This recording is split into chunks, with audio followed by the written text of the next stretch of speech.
So spoilers, this worked. This worked great.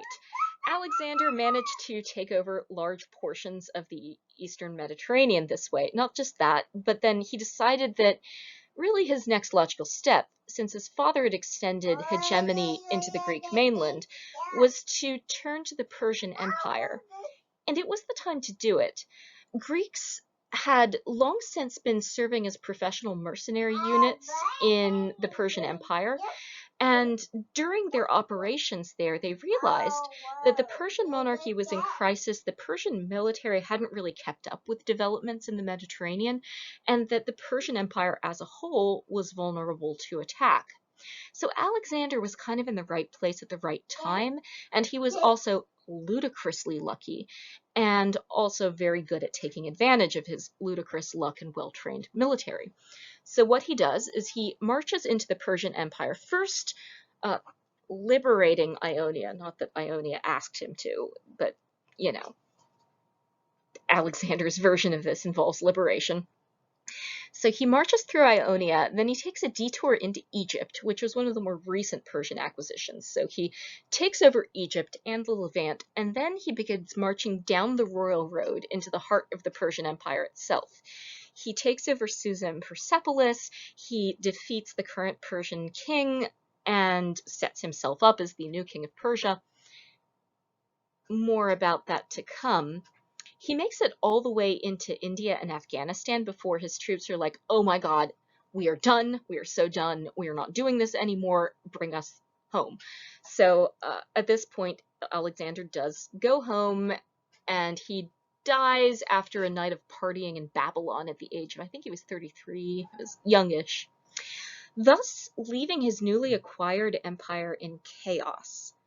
More about that later. So let's talk about what the Persians did have going for them. And this is more a side than a huge bullet point. But the Persians were the last gasp, sort of the chariot. And I say sort of because there's one more moment the chariot has in ancient warfare history. That's in the British Isles.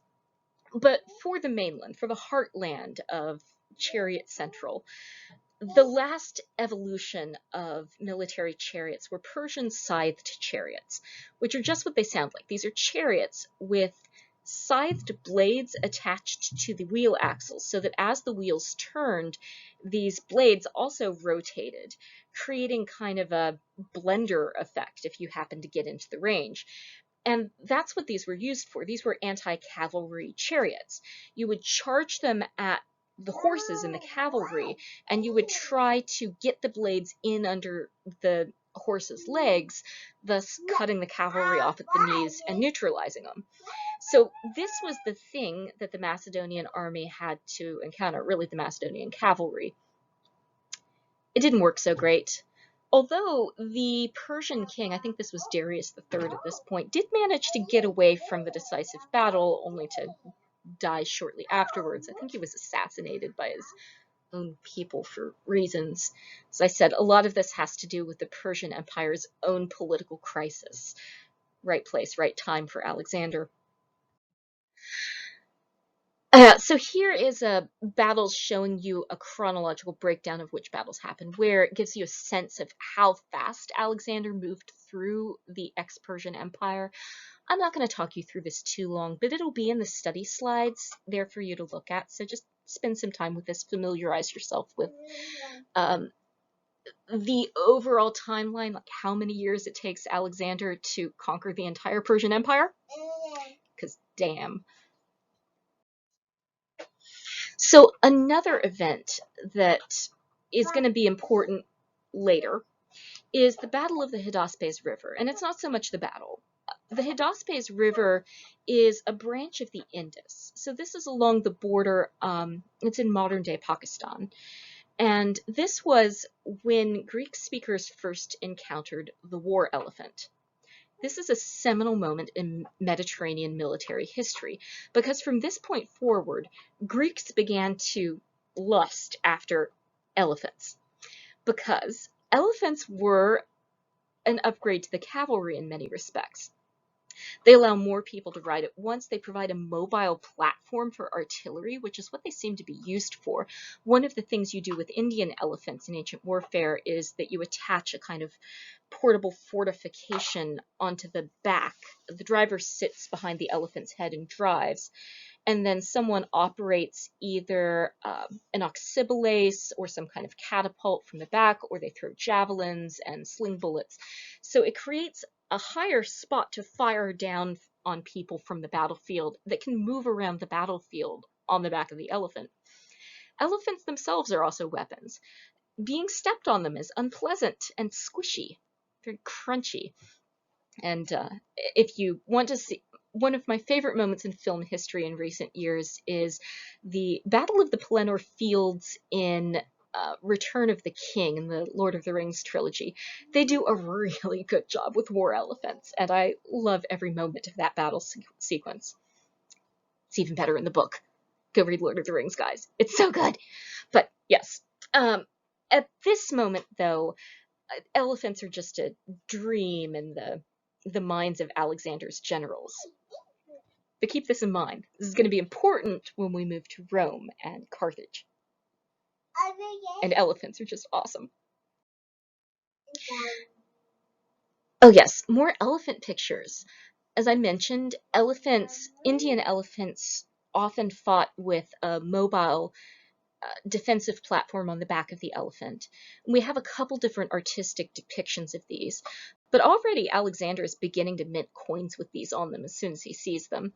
And then his successor kingdoms then begin to recruit and import elephant units.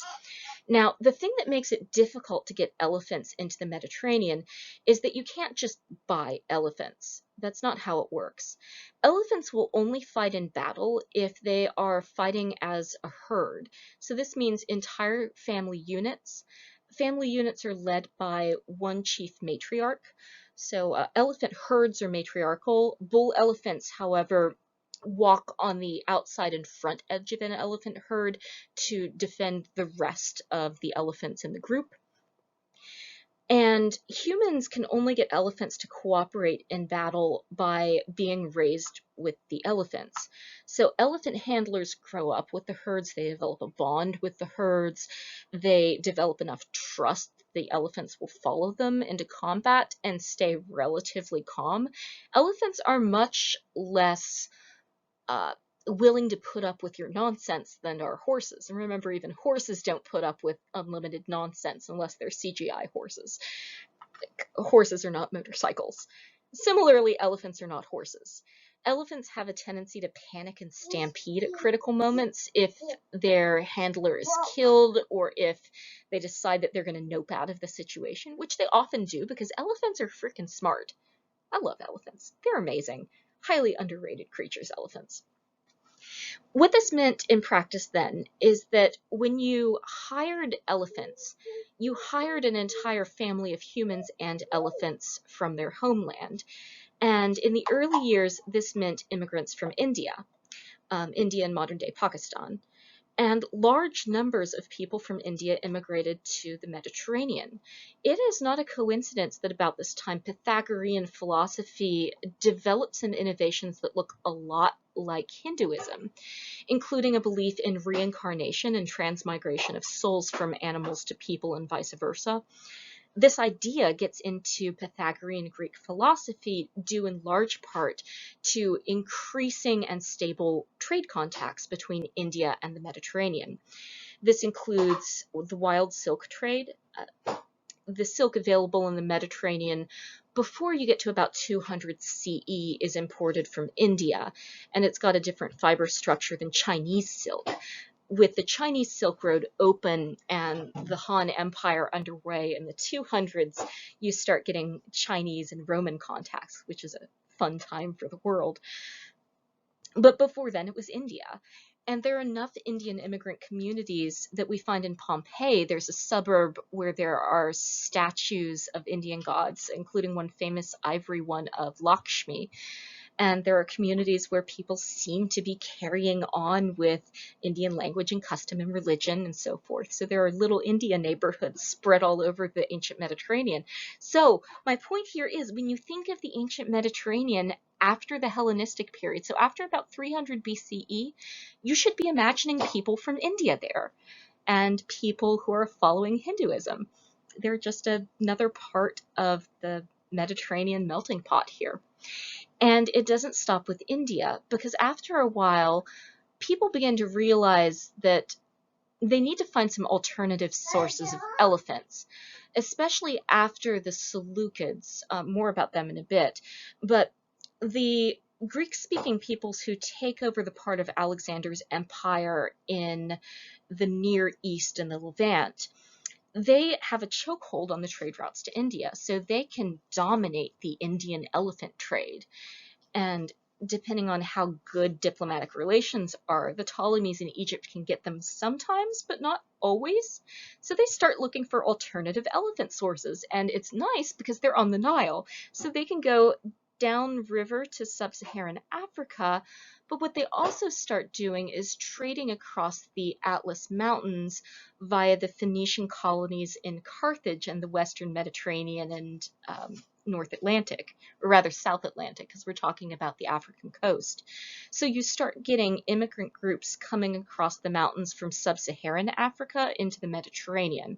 So to be super duper clear about what we're talking about here, very dark-skinned Black Africans are also coming into the Mediterranean with their elephant herds and are a big part of population groups in the Western Mediterranean along the North African coast and even into Spain.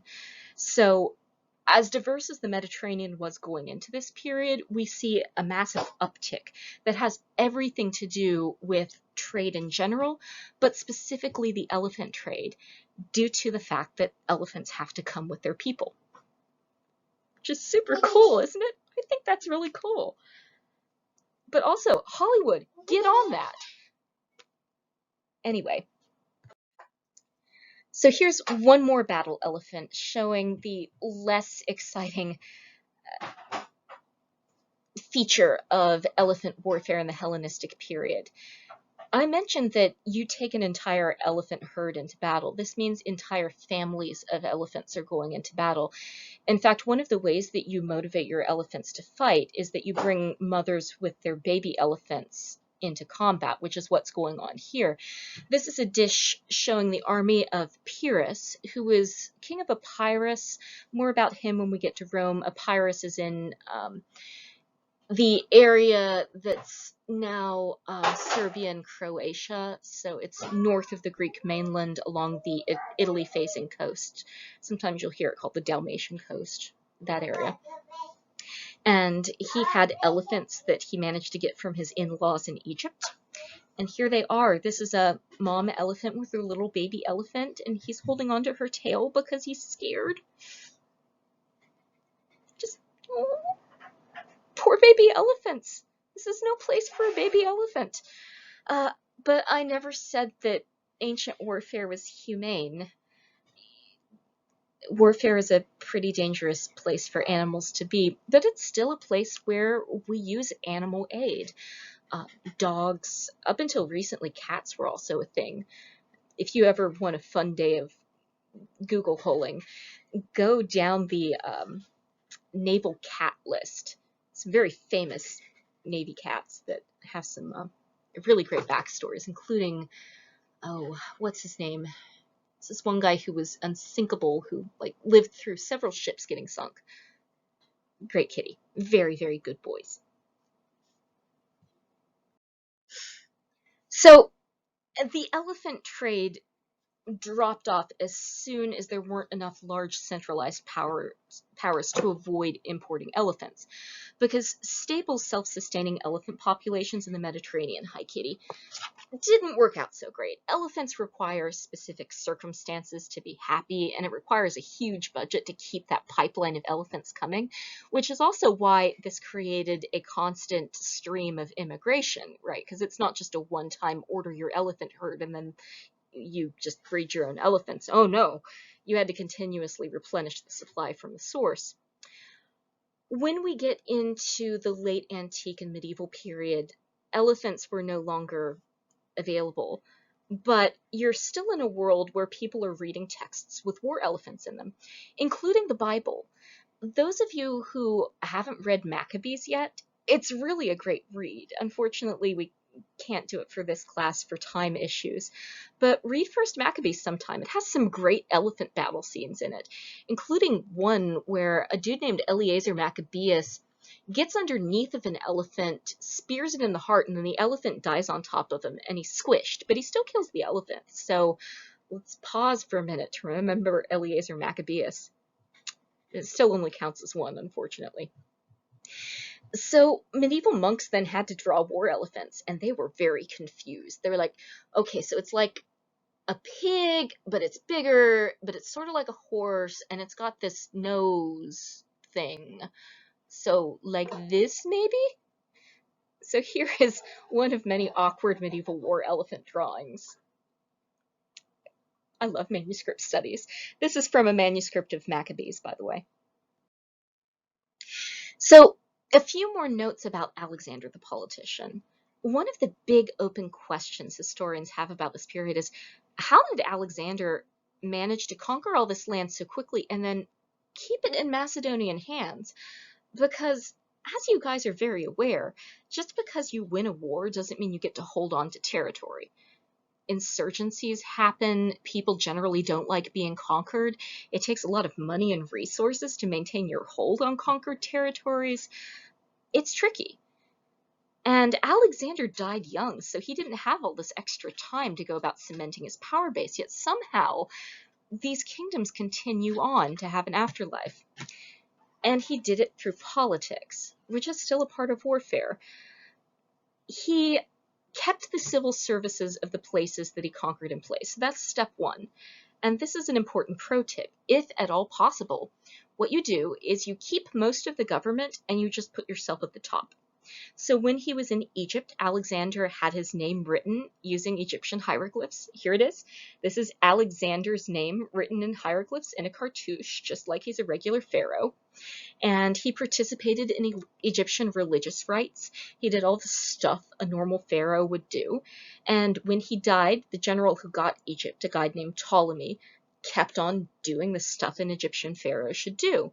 And he was able to maintain a very stable Greek-speaking rule in Egyptian-speaking Egypt for centuries after. It was the last domino to fall before Rome, so this worked really well. So here's another bit of evidence for Alexander as pharaoh. So this is a stele, kind of a tombstone-shaped piece of stone with an inscription showing Alexander as pharaoh making an offering to the Apis bull. This was a bull that was sacred to a variety of Egyptian gods. This was a thing that a pharaoh had to do to preserve ma'at, to preserve balance. And here is Alexander looking a lot like Ramses II, yes. He's wearing the Ramses II outfit. He's wearing the Ramses II war crown. He's got like very New Kingdom looking offerings on his plate, and he's approaching the Apis bull with Horus over top of it looking all like Egyptian. Hieroglyphics everywhere, like no Greek to be seen. Alexander, you will also notice his skin tone, very Egyptian here. And this is typical of royal art in this period. This is also why you should be very leery of people using art as evidence for somebody's race in antiquity. The very quick version of discussing this is that physical appearance and art in the ancient world was used especially in royal portraits to project idealized power and not necessarily a literal and true to life vision of the monarch. There's no photography, there's no way to fact check that this is the king's real face or anything. So portraiture was made to look a way that would make this person look trustworthy and young and vital and badass, and also trustworthy in the context and the audience that you're communicating with.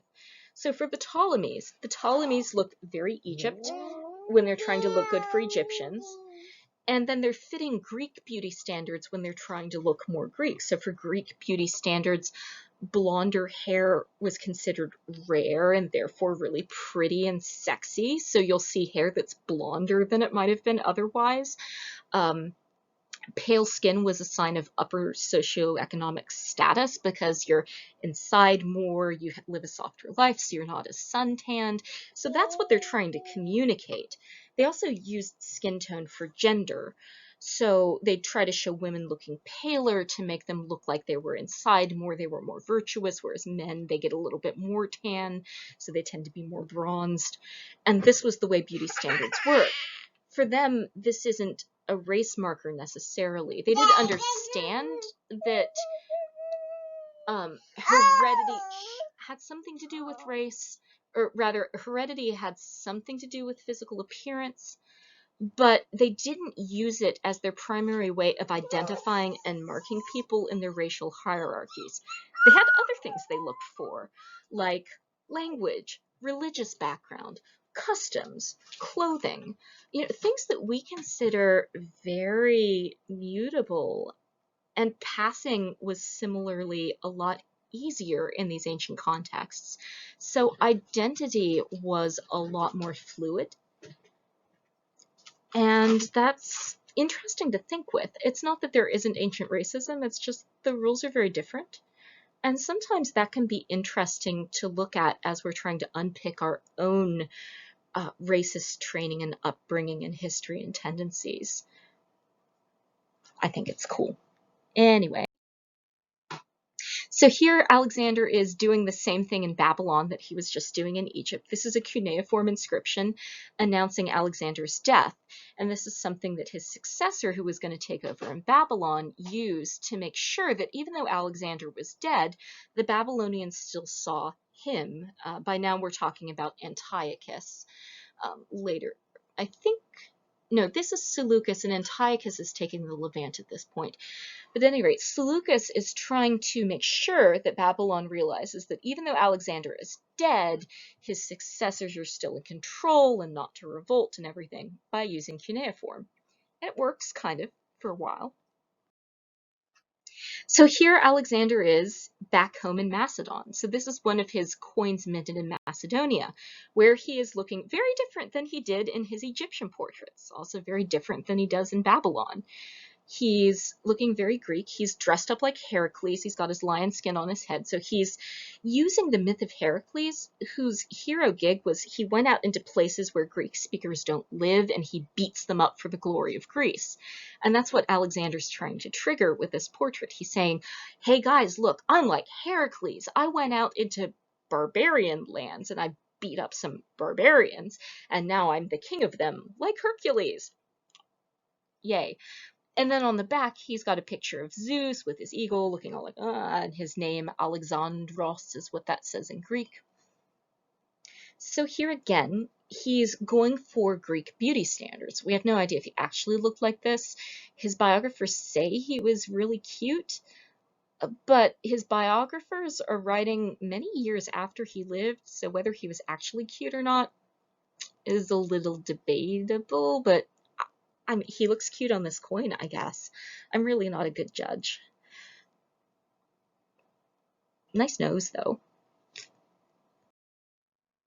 The other thing that Alexander did, and I find this more hilarious than anything, is he named cities Alexandria.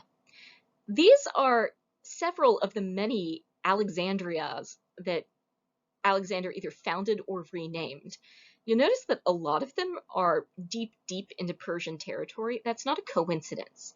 This is because he knew that he couldn't really stay in areas far away from the Mediterranean in order to keep his boot firmly planted on Macedon's throne. And Macedon really did have the Iron Throne thing going on there. Turnover was high. People were assassinating everybody else right and left. It was a really toxic court. So near home, he couldn't rename a lot of cities because Greek speakers would get mad. But territory far from the Mediterranean, he figured, okay, I just name a bunch of cities after me, and then they'll be saying my name so much that they'll just get used to me. Awesome. Flawless plan. It's actually not flawless. Some of the town names survived, but Alexander's successor generals weren't able to keep their hands on most of this territory. It had receded back to Mesopotamia here. Actually, let me do this in blue here. Within a few decades. But there are a lot of Alexandrias, and some of them still remain. The pronunciation now is Iskandar, so sometimes you'll hear them called Iskandar, various variations on that. You'll notice that Bucephala or Bucephala may not look like it's named after Alexander. It's not. It's named after his horse. His horse's name was Bucephalus. He was really attached to this horse. Special horse. Hi, Bucephalus. His horse's name means pretty head or pretty face. Apparently, it was a very handsome boy, was Bucephalus. And he has his own city named after him. I don't really like Alexander much, but I have a little bit of affection for anybody who would name a city after their pet, because pets are adorable. Bucephalus deserved better. Now, I've been teasing a little bit about successor kingdoms. Here's what I mean by that. So Alexander dies suddenly and unexpectedly in Babylon. At this point, his generals have some choices to make. And the biggest one is who becomes the new king of Macedon? And a lot of Alexander's inner circle were really focused on this question. Remember, Alexander got to be Alexander because he stepped into his father's shoes. He wasn't the only heir. He managed to be the most successful at killing all the competition, which is how you got to be on the throne of Macedon, is that you had to kill everybody else. And once you were king of Macedon, people immediately started trying to kill you. Alexander's father narrowly survived an assassination attempt at one point, and then eventually did get assassinated. Alexander, too, there were some conspiracy theories that when he died in Babylon, he was poisoned. It wasn't really illness. There were also theories that maybe his boyfriend did it, or maybe his girlfriend. There, like, all of these conspiracy theories. We still have no idea, no matter what the internet may tell you. So at this point, many of his generals really, really wanted Macedon. The smarter ones, though, said, you know what, we'll let somebody else have the throne of Macedon. We're more modest fellows. We'll be happy if you just give us this large chunk of not Macedon. So Ptolemaios there in Egypt asked for Egypt. That was the smartest choice of all of these choices. It worked out really well for him. Egypt had a reliable harvest. It was incredibly wealthy. Like Egypt, in general, if you ever have the option to take over part of the Mediterranean, bust down the Aswan Dam and then take over Egypt. Thank me later. Hire me. I don't know. Antigonus took Ionia and the Levant, so modern-day Turkey and Jordan, Israel, that stretch. Mesopotamia and everything all the way up to the border of another empire that was currently rising in India took Babylon and everything inland of that. The areas north of there, Media and the area that eventually becomes Pontus, modern-day Georgia, formed independent kingdoms where the rulers learned Greek and participated in Greek culture. So they're in this kind of Greek and kind of not Greek space. Eventually, the bloodlines of Antigonus and Seleucus intermarry and mix, and they become the Seleucid kingdom, run by a group of kings named Antigonus, and eventually Antiochus. Macedon, however, is a crapshoot. Lysimachus holds on to it for a bit, and then all of the relatives of Alexander start killing off all the other relatives of Alexander, trying to take over Macedon. Macedon remains tiny, and eventually, while very diplomatically influential, doesn't really get off the ground so much as an independent imperial power. Oh yes, so I mentioned that currently there's an empire rising in India as well. Chandragupta comes to power in the Mauryan Empire in 305 BCE. So Alexander dies in 323, so by 300, that Indus River Valley is under the firm control up to the Hindu Kush of this northern Indian empire, which eventually extends by 250 BCE to Ashoka's full empire, which is almost the entire Indian subcontinent here. And this, combined with a rebound of the Persians into the Parthian Empire, is what pushes Greek speakers back into the Mediterranean. So Alexander's victory is very, very short-lived in the heartland of the Persian Empire.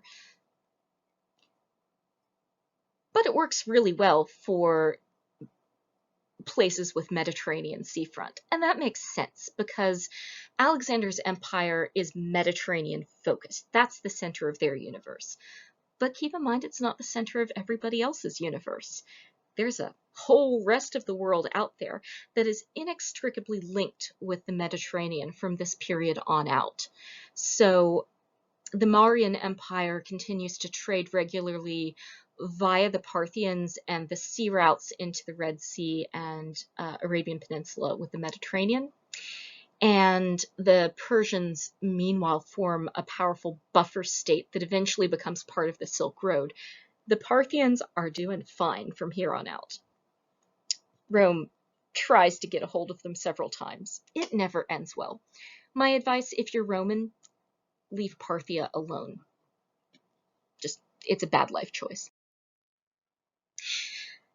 And here's where we step off into our tour of the Western Mediterranean. So here we have the final borders of the successor kingdom of Alexander. The Seleucids in the green area, the Antigonid kingdom in Macedon, the Ptolemies in Egypt. But you'll notice this is just half of the Mediterranean. There's a lot more Mediterranean than we've been looking at so far in this course. In the next unit, we are going to shift our focus westward as we begin to explore Rome's rise to power and its conflicts with Carthage. So stay tuned, guys. It's almost Rome time. I'm so excited. I love Rome. I love Rome. All right. Have a wonderful week. Take care. I'm going to go pay attention to my child now. Mwah. Stay classy. See you next week.